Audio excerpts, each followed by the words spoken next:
welcome back for another edition of Ask Father Silva. And today's question is, at times the Church changes the feast days of a saint. Why is it done, and is it wrong to celebrate the original feast day?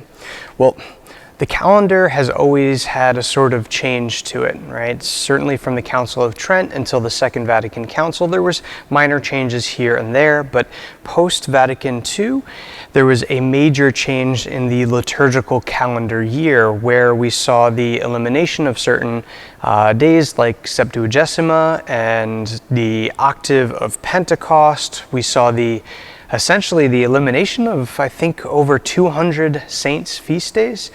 Right, and there's many reasons why this happened, and to keep my personal opinion out of it, I just want to read a short bit from Pope Paul VI Motu Proprio, a Paschal mystery that addresses in a particular way the new liturgical calendar. And it reads, "The Paschal mystery and its celebration constitutes the essence of Christian worship in its daily, weekly, and yearly unfolding. The Second Vatican Council clearly teaches this. It follows, therefore, that the restoration of the liturgical year, whose norms have been formulated by the same Holy Synod, must put this Paschal mystery in sharper focus with regard to the organization of the proper of the season and the proper of the saints, as well as in the revision of the Roman calendar." Right, so his understanding of trying to make more central the idea of the Paschal mystery, the celebration of the Paschal mystery, and whether or not that happened in its fruition in the years afterwards remains to be seen. But I think for all of those wondering if it's okay to celebrate essentially the old liturgical calendar year, right? Why not? When you're talking about, is it wrong to celebrate the original feast day? Well, certainly if that original feast day no longer exists on the Roman calendar, well, when else are you going to celebrate it, right? If it's your patron saint, if it's the saint of the church that you grew up in that no longer exists, of course, absolutely celebrate that feast day.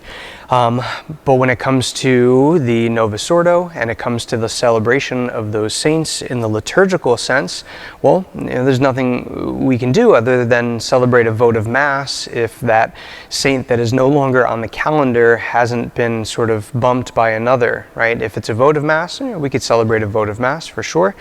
But we're bound to the liturgical rubrics that have been given to us in the years after the council and according to the Roman Missal as it is now. And so I encourage folks to look up and research some of the old ways in which the liturgical calendar unfolded, things like Ember Days, right? There's beautiful traditions that we no longer celebrate that I think are very much lost in the new liturgical calendar year.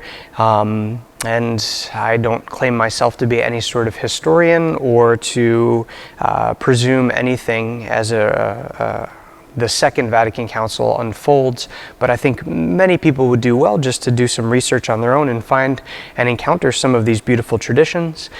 And to know that, right, there are communities around us, right, the Fraternity of St. Peter, as well as the Institute of Christ the King, which we have in our own diocese at St. Cyril and Methodius, or very close to us in Waterbury at St. Patrick's, right, continue to use the old calendar and those old traditions and those old feast days as well. So if you ever find yourself sort of longing for the days of old and longing for those traditions, it's a beautiful place to go and pray and to have Mass, certainly during the week. So that's it for today. That's all I have, even though we can go on for many, many years expounding upon and presuming and trying to formulate the mind and the intention of those members of the council.